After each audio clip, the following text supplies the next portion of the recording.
ঈদ এলেই যেন জেগে ওঠে ঢাকাই সিনেমা ইন্ডাস্ট্রি। কয়েক বছর ধরেই এই চিত্র। বছরের অন্য সময় প্রেক্ষাগৃহে দর্শক টানতে হিমশিম খেলেও দুই ঈদ ঘিরে তৈরি হয় অন্যরকম উন্মাদনা। সেই উন্মাদনা এবার যেন রেকর্ড করতে চলেছে। মুক্তির ঘোষণায় আছে 12টি সিনেমা, কিন্তু সীমিত প্রেক্ষাগৃহ, বড় বাজেটের ছবি এবং শেষ মুহূর্তের সিদ্ধান্ত সব মিলিয়ে প্রশ্ন, শেষ পর্যন্ত কয়টি ছবি টিকবে। সুপারস্টার সাকিবের প্রিন্স সোমের সঙ্গে পাল্লা। নাম ঘোষণার পর থেকেই সাকিব ভক্তদের মধ্যে ছবিটি নিয়ে প্রবল আগ্রহ। 90-এর দশকের অপরাধ জগতের পটভূমিতে তৈরি প্রিন্সে ঢাকার গ্যাংস্টার সংস্কৃতির একটি অধ্যায় তুলে ধরার চেষ্টা করা হবে।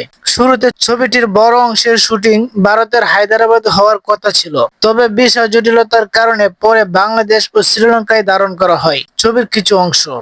বর্তমানে কলকাতায় চলছে শেষ লটের শুটিং। ঢালিউড সংশ্লিষ্ট কেউ কেউ বলছেন ছবিটি ঈদ-উল ফিতরে মুক্তি দেওয়া সম্ভব নয়, কারণ শুটিং শেষ হবে না। তবে পরিচালক আবু হায়াত মাহমুদ জানিয়েছেন শুটিং সম্পাদনা, কালার গ্রেডিং এবং মিউজিক একসঙ্গে এগুচ্ছে। টিজার শীঘ্রই প্রকাশের পরিকল্পনা রয়েছে।